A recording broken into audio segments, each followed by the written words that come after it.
Hello అండి. అందరికీ hi. ఈరోజు వచ్చేసి ప్రోటీన్ దోశ అండి. ఇందులో పల్లీలు, బఠానీలు, పెసళ్ళు, శనగలు ఉన్నాయండి. ఇవి నైట్ ఒక 2 కప్స్ నైట్ నానబెట్టేసాను. మార్నింగ్ లేచేసరికి మొత్తం నానిపోయాయండి. ఇంకా మూత ఓపెన్ చేస్తే చూసారా మొత్తం నానాయి. ఇంకా మిక్సీలోకి తీసుకొని మిక్సీకి వేసేసుకోవాలి. సో సింపుల్ ప్రాసెస్ అండి. High protein dosa. సో మొత్తాన్ని మిక్సీలో వేసేసుకొని గ్రైండ్ చేసుకోవాలి. తగినంత సాల్ట్ వేసుకొని మిక్సీలోనికి వేసి గ్రైండ్ చేసేసుకుంటే ఇంకా దోశ పిండి అయితే రెడీ అయిపోయింది అండి. సో మొత్తాన్ని ఒక బౌల్లో వేసేసుకుంటున్నాను. సో కొంచెం వాటర్ వేసుకొని మిక్స్ చేసేసుకుంటే ఇంకా దోశ పిండి అయితే రెడీ అయిపోతుంది.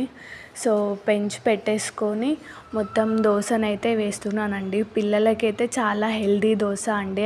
ప్రోటీన్స్ అన్నీ ఇందులోనే ఉంటాయి. సో వీకెండ్కి పిల్లలకి 2 టైమ్స్ అలా వేసిస్తే ప్రోటీన్ దోశ అయితే చాలా హెల్దీ, మనకు కూడా చాలా మంచిదండి. నా స్టైల్ సింపుల్గా ప్రోటీన్ దోశ. సో ఇంకా నెయ్యి వేసి దోశను కాలుస్తున్నానండి. సో ఆల్మోస్ట్ దోశ మొత్తం రెడీ అయిపోయింది. ఇంకా తిప్పి వేసుకుంటే సింపుల్గా హై ప్రోటీన్ దోశ అయితే రెడీ.